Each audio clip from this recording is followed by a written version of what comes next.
संतान के रूप में कौन आता है? पूर्व जन्म के कर्मों से ही हमें इस जन्म में माता पिता, भाई बहन, पति पत्नी, प्रेमिका, मित्र शत्रु, सगे संबंधी इत्यादि संसार के जितने भी रिश्ते नाते हैं सब मिलते हैं, क्योंकि इन सबको हमें या तो कुछ देना होता है या इनसे कुछ लेना होता है।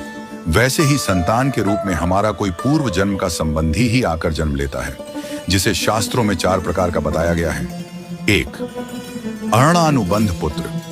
पूर्व जन्म का कोई ऐसा जीव जिससे आपने ऋण लिया हो या उसका किसी भी प्रकार से धन नष्ट किया हो, वह आपके घर में संतान बनकर जन्म लेगा।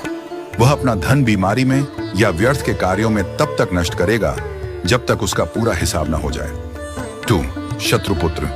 पूर्व जन्म का कोई दुश्मन आपसे बदला लेने के लिए आपके घर में संतान बनकर आएगा। बड़ा होने पर वह माता पिता से मारपीट, झगड़ा करेगा या उन्हें सारी जिंदगी किसी न किसी प्रकार से सताता ही रहेगा।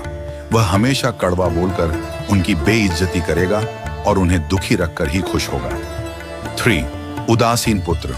इस प्रकार की संतान न तो माता पिता की सेवा करती है, न ही कोई सुख देती है। वह उन्हें उनके हाल पर मरने के लिए छोड़ देती है। विवाह होने पर यह माता पिता से अलग हो जाते हैं और उनकी चिंता नहीं करते। 4. सेवक पुत्र।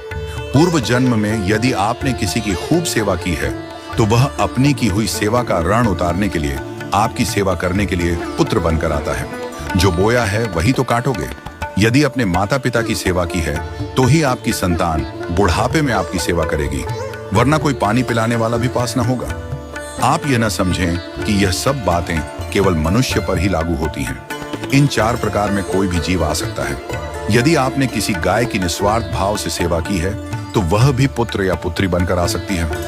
यदि आपने गाय को स्वार्थवश पालकर उसके दूध देना बंद करने के पश्चात उसे घर से निकाल दिया हो तो वह ऋणानुबंध पुत्र या पुत्री बनकर जन्म लेगी। यदि आपने किसी निर्दोष जीव को सताया है तो वह आपके जीवन में शत्रु बनकर आएगा।